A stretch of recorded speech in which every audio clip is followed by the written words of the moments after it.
untuk di-share ke kawan-kawannya, ramaikan karena kita tidak mau kalian tertinggal dari setiap match keseruan tim profesional kita yang pastinya kita sayangi semua. Dan pesawatnya bergerak dari arah Mars Electric menuju ke arah Graveyard dan sudah ada beberapa tim yang turun, di mana ada tim Ina yang akan mengambil triangle dari posisi ataupun tempat yang tentunya cukup baik ya dari Factory, Pocinok dan juga Mars Electric akan mereka coba dominasi. Tapi kita harus perhatikan di sini ada Void 69 Esports yang akan membayang-bayangi mereka, dan bahkan tembakannya pun sudah mulai dibuka di arah Clock Tower, dan bahkan sudah ada pertukaran tembakan, dan akhirnya seorang Uwai berhasil menjatuhkan seorang Cyro dari tim CSGO Boba, dan Fung akan mencoba untuk menjaga ketat temannya yang akan bisa di ending terlebih dahulu ke arah lobby. Tapi sementara itu Fung akan menjadi next target, dan pada akhirnya masih ada satu buah tembok yang melindungi seorang Fung untuk bisa kembali melakukan tembakan ke arah seorang Uwa yang sudah terkikis darahnya tapi masih bisa untuk selamat. Yes, masih bisa untuk selamat, tapi kali ini kita bisa melihat Uwai akhirnya langsung secure satu kill point, dan kali ini sepertinya udah diunggulkan dengan 2 poin eliminasi yang sudah dikumpulkan oleh anak-anak First Rider. Yang dimana kalau gue perhatikan nih ada yang unik juga di Bang Ever. Apa tuh? Kita berbicara tidak anak-anak First Rider dulu, tapi ini dia ada anak-anak Ina. Ada anak-anak Ina yang dimana sebenarnya ini bisa gue bilang arah RQ-nya berarti nggak ada ya. Arah RQ Kazu digantikan oleh anak-anak Ina kah? But it's okay, nggak apa-apa, karena di sisi lain Inanur kali ini berhasil untuk mendapatkan satu kill poinnya bahkan, dan kali ini Rans easy peasy bakal confirm juga ada satu kill yang sudah dia dapati. Dan kali ini Ajik hati-hati harus diulur dulu karena ada cari booster yang langsung ditahan, tapi untungnya masih ada but it's okay, easy peasy berhasil untuk memenangkan clash-nya dan langsung di-secure satu kill point ya harusnya. Mantap sekali, easy peasy masih cukup tenang untuk mendapatkan satu pemain dari Aura Ignis, dan bahkan easy peasy pun ditukar oleh satu pemain Aura yang berhasil di take down. Dan inilah dia 3 on 3 terjadi dari plantation di mana seorang Kenzie, dan juga kalau kita lihat dari pihak Rans sudah ada Iki dan juga Rose yang akan membackstep, dan bahkan sudah ada Chrono yang diaktifkan tapi masih mampu untuk diimbangi permainan dari Rans Esports. Sementara itu dari seorang Amek bakal coba untuk melakukan spray down, tapi pada akhirnya Rama akan mencoba untuk membackstep dari sebelah kanan, dan pada akhirnya Aura Ignis sangat disayangkan sekali untuk di match pertama hari keempat DGWB Free Fire season ke-14 harus tusun di peringkat ke-10, dan bahkan tadi juga ada satu tim lagi yang menyusul tim Aura Ignis untuk menuju ke arah lobby dan menyaksikan 8 tim yang tersisa untuk bermain hari ini. Wah, ini sayang banget ya untuk anak-anak dari Aura Ignis yang lagi-lagi harus tertusunkan. Mana tahu kalau gua rasa dengan adanya posisi yang dia sudah turun banget dari leaderboard di posisi ke-3 sampai ke-7 itu sudah sangat-sangat jauh, ditambah untuk opening hari ini yang dimana kita hari ini tuh babak penentuan. Dan untuk di round pertama mereka aja sudah harus tertusunkan. Tapi memang posisinya tidak bisa disalahkan banget untuk anak-anak Aura Ignis. Kenapa? Karena untuk garis pesawatnya tadi sangat-sangat tidak adil. Betul. Dan ditambah kalau kita tahu drop zone dari Aura Ignis sendiri itu berada di area mil untuk dibermudahnya. Dan tadi dengan adanya posisi garis pesawat yang memang sangat-sangat tidak adil, dan di mana anak-anak Aura Ignis pun juga tidak bisa langsung ke arah drop zone yang mereka mau. Alhasil harus bertemu dengan anak-anak dari Rans Easy Peasy dan kawan-kawan yang memang notabene mereka juga turun di posisi map atas yaitu Sipia, tapi memang harus singgah dulu di area plantation, berhasil untuk bertemu. Dan bahkan anak Aura Ignis yang mungkin masih belum tahu titik dari letak lootingan yang berada di area plantation itu sangat dibenangkan oleh anak-anak Rans Esports. Tapi kali ini kalau kita perhatikan juga ternyata tadi ada Amal yang berhasil untuk nge-secure satu kill pointnya aja, yang dimana sebenarnya anak-anak Dranix yang lumayan dapetin area mil, sekitaran daerah mil, kali ini langsung bergerak ke arah tengah Bang Eber. Oke, sudah bergerak ke arah tengah dan menemukan satu pemain yang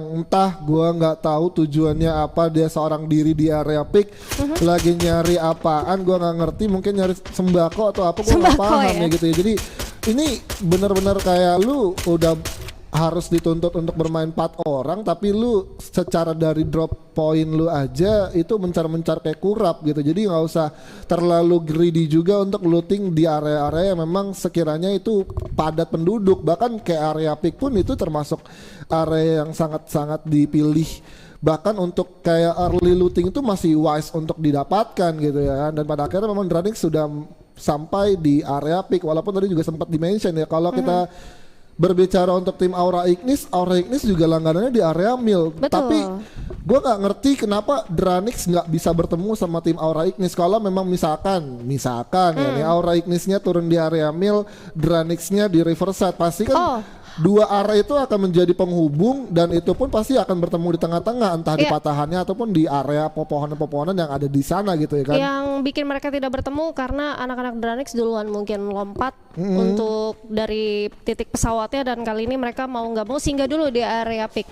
Di area peak lalu mereka rotasi ke arah pinggiran dan sekarang sudah rotasi lagi kembali ke arah peak, yang dimana sebenarnya Aura itu cenderung lebih masuk ke area plantationnya. So satu rotasi yang sangat mirip banget oleh anak-anak dari Rans Esports, yang memang kita tahu nih Rans Esports selalu dan always turun di sana gitu kan. Dan kalau gua rasa sih dengan adanya pilihan dari Bonafide yang tidak mau turun di satu titik drop zone atau garis pesawat yang sama, itu membuat anak-anak Bonafide paling nggak menghindari early fight-nya, karena dia tahu banget dari arah yang ketidakadilan sang pesawat tadi memang sangat-sangat tidak wise kalau mereka harus turun di arah drop zone yang memang mereka inginkan. Ya paling nggak dia mau nggak mau harus turun di tempat yang berbeda dan mencari tempat transport yang sangat enak untuk melalui drop zone yang mereka mau. Tapi kali ini kalau kita perhatikan lagi nih Bang Ebor, ada Zoom Esports yang gue kali-kali sering banget mention berdua bigan kemarin bahwa untuk Zoom Esports itu sangat konsisten. Walaupun dengan adanya 15 round yang sudah mereka lalui selama 3 hari, mereka tuh hanya berhasil mendapatkan 1 kali buyahnya aja di hari terakhir. Tapi dengan poin-poin yang sangat konsisten dari anak-anak Zoom Esports untuk poin killnya, placement yang mereka dapetin, sehingga mereka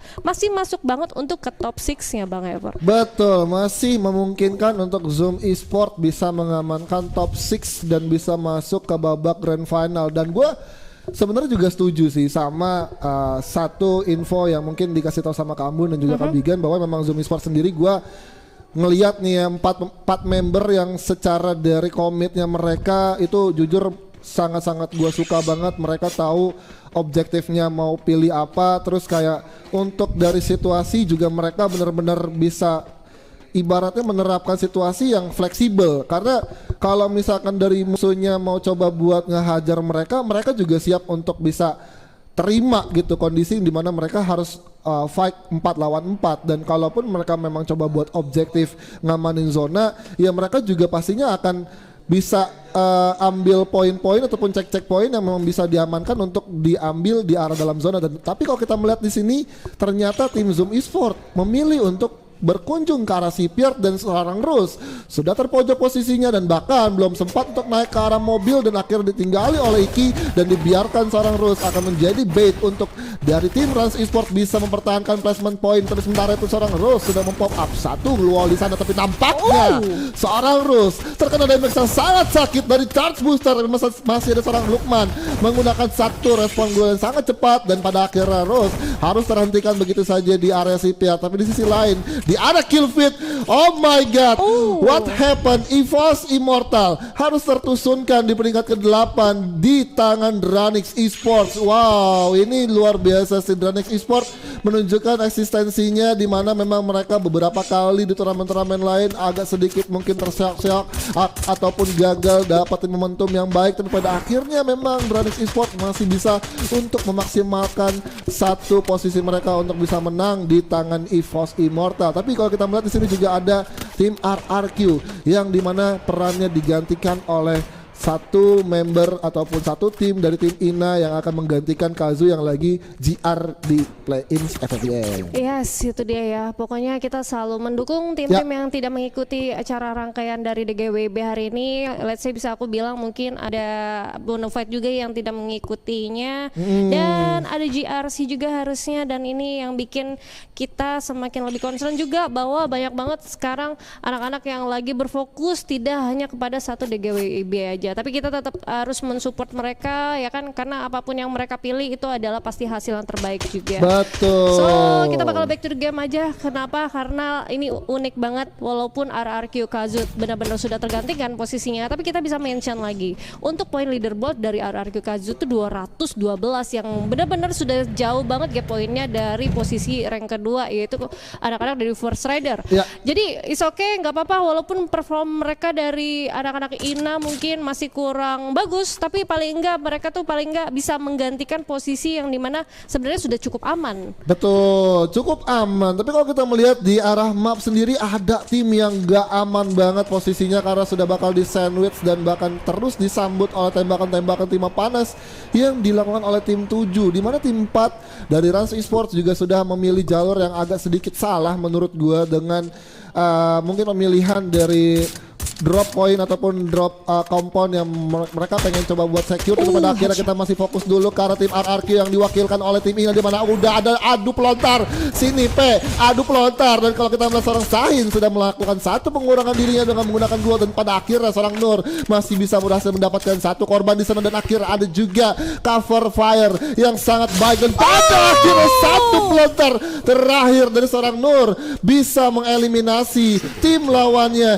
di arah compound di rumah kayu, dan bahkan tim Rans pun juga menyusul di peringkat ke-6, dan that's it. Kita akan melihat 5 tim lagi yang tersisa dengan 16 orang yang masih hidup, dan kita akan melihat pemandangan tim-tim yang sudah pincang satu membernya untuk bisa bertahan sampai ke arah zona late game. Yes, dan kali ini kita bisa melihat ada 5 tim yang tersisa, 16 orang bahkan dengan posisi zona masih belum terlalu kecil maksud aku. Dan kali ini kita bakal ngelihat juga akankah masih banyak tim-tim yang bakal stay di luar zona, karena kalau kita perhatikan juga di area pick itu ada sekitaran 2 tim, dan ada Dranix yang sudah berbelanja memenuhi kebutuhan aja karena dia tahu untuk masuk ke dalam zona itu paling nggak harus banyak bekal banget, karena kita tahu nih di dalam zona sendiri tadi sudah ada beberapa tim yang sudah dihuni, dan ini sangat-sangat PR banget untuk Dranix dan juga tim 9 yang berada di luar sana. Tapi ternyata Voin mau nggak mau langsung ditatakin gitu saja oleh Dranix Mal dengan satu sniper yang sangat mematikan. 6 kill point yang sudah disecure dari Dranix Esports, dan kali ini ada Denzo juga yang bakal menghancurkan satu UAV Light Blue dari sang lawan supaya posisi dari Dranix sendiri itu tidak kedetektan. Kali ini kalau kita ngelihat ada cinta segitiga juga yang dimana anak-anak Ina yang akhirnya sudah mengusir abis Dewa Unit dengan cukup perfect, dan kali ini sudah membagi setup yang sangat bagus banget. Ada Ina Nur yang sudah menjaga satu titik dari Vendoshinnya, dan juga ada 2 Ina yang bakal masuk ke dalam area pertahanan atau compound yang ada dari titik zona aman ya Bang Evor. Tapi kalau kita perhatikan juga Dranix lagi-lagi mau nggak mau harus mengusir posisi balik lagi dari RRQ, dan kali ini berhasil untuk mendapatkan satu knockdown ya Bang Evor. Iya, ini harusnya menjadi momentum yang sangat-sangat dimanfaatkan oleh Dranix karena nggak ada sama sekali gangguan tim yang ingin mencoba untuk merusuh ke arah 2 tim yang berada di arah high ground. Ini akan menjadi keuntungan yang sangat-sangat luar biasa didapatkan oleh Dranix, tapi gue nggak tahu kenapa mereka tidak berani untuk bisa melanjutkan perjalanan mereka menuju ke arah rumah kayu yang sudah diisi oleh tim RRQ yang diwakilkan oleh tim Ina. Tapi kalau kita melihat sedikit tengok ke arah satu bird view, sudah ada First Rider yang harus kehilangan satu member, dan bahkan sudah ada seorang Suzana yang akan mencoba untuk menghancurkan vehicle yang dimiliki oleh First Rider untuk melakukan distraksi ke arah tim-tim yang berada di arah open field, dan sama sekali kosong untuk dari obstacle permanen. Kalau kita lihat juga dari seorang Zenzo sudah mulai terkikis darahnya, tapi masih bisa untuk mempertahankan posisinya dan juga masih melakukan satu healing dengan adanya inhaler yang dihirup, dan seorang Mal dengan penggunaan double sniper AWM dicampur Bareta akan menjadi damage yang sangat-sangat tidak tak terhingga damage-nya dan tak terbendung juga, yang mungkin bisa ditahan oleh pemain-pemain tersisa untuk match pertama map Bermuda. Yes, kali ini 4 tim aja yang tersisa, 12 tim yang masih survive, tapi Zuzananya harus headshot di tangan Diwan, yang dimana posisinya benar-benar sangat penting banget harusnya Dranix yang dia cukup kewalahan karena harus terbagi banget fokusnya dengan 2 tim yang ada. Walaupun sebenarnya di sini Dranix benar-benar tidak masuk ke dalam zona amannya, dan itulah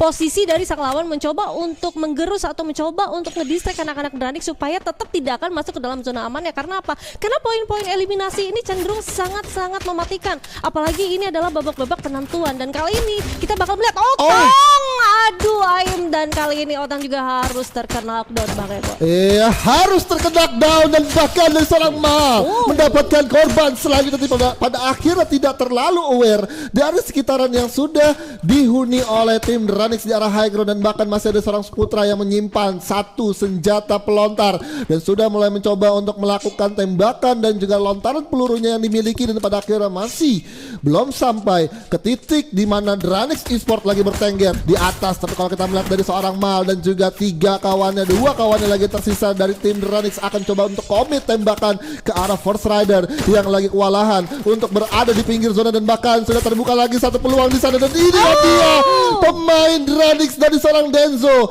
berhasil membantu seorang Mal yang mendapatkan satu korban dengan satu AWM, dan akhirnya berhasil digotong royong oleh seorang Denzo dan akhirnya bisa menyelesaikan Force Rider di peringkat keempat. 3 tim yang tersisa, 8 orang yang masih hidup. Suzana akan mencoba untuk menjadi sang frontliner untuk membuka Glue Wall satu persatu, tapi nampaknya kita melihat juga tim RRQ atau tim Ina akan sedikit perlahan-lahan masuk ke area territorial defense yang dimiliki oleh Zoom Esports, dan pada akhirnya ada satu proyektil skill yang diaktifkan.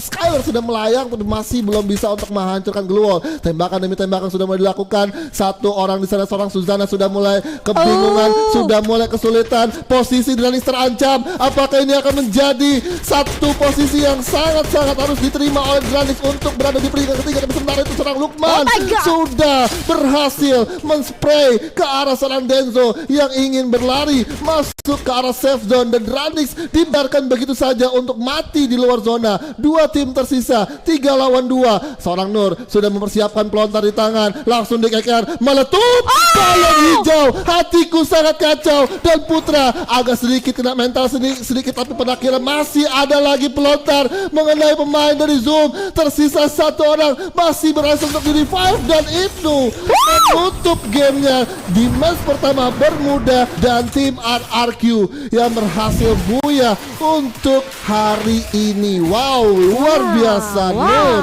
Benar-benar